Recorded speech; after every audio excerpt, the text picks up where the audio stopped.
बिस्मिल्लाहिर्रहमानिर्रहीम। अस्सलाम वालेकुम viewers, I am Mohammad Ahmad. उम्मीद करता हूँ कि आप सब लोग खैरियत से होंगे। इस शॉर्ट वीडियो में हम डिस्कस करेंगे कि प्रेडिकेट क्या होता है।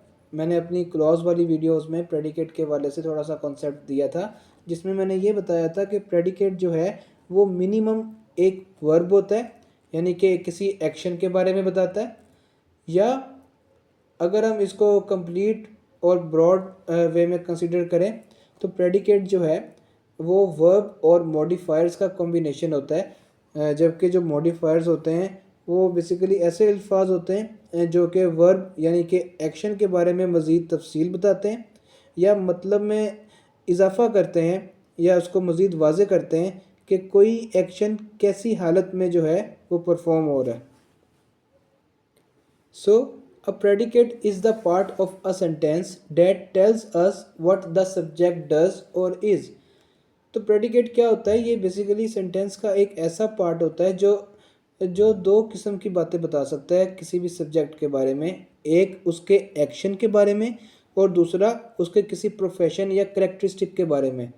यानी कि सब्जेक्ट क्या चीज़ परफॉर्म कर रहा है, वो कौन सा एक्शन परफॉर्म कर रहा है ये बता सकता है, और दूसरा ये बता सकता है कि सब्जेक्ट क्या है, वो डॉक्टर है, वो इंजीनियर है, या अगर हम इसकी करेक्टरिस्टिक या किसी क्वालिटी की बात करें कि वो इंटेलिजेंट है, हैप्पी है या सैड है। तो इस तरह की जो मालूमात हैं वो मिलकर एक प्रेडिकेट बनाती हैं। यानी कि वो वर्ब और मॉडिफायर्स हो सकते हैं, वो हेल्पिंग वर्ब और मॉडिफायर्स हो सकते हैं। तो कंबाइंड फॉर्म में एज अ होल एक प्रेडिकेट क्रिएट करते हैं। So the predicate is primarily centred around the verb. ये जो प्रेडिकेट होता है उसका जो मेन वर्ड होता है या जो मेन फोकस होता है वो वर्ब होता है। And what the subject is doing, और ये कि सब्जेक्ट क्या कर रहा है, और व्हाट इट इज़, और सब्जेक्ट क्या है। एग्जाम्पल्स देखते हैं।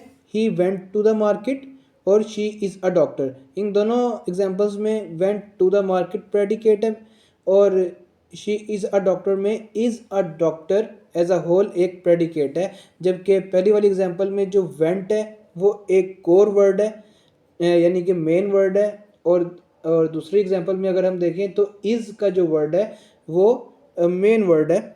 जबकि जो बाकी तमाम वर्ड्स जो इनके साथ अटैच्ड हैं वो बेसिकली इसके मॉडिफायर्स हैं। सो मैं उम्मीद करता हूँ कि आपको प्रेडिकेट के हवाले से कॉन्सेप्ट्स क्लियर हो चुके होंगे। अब तक के लिए इतना ही। अल्लाह हाफिज़।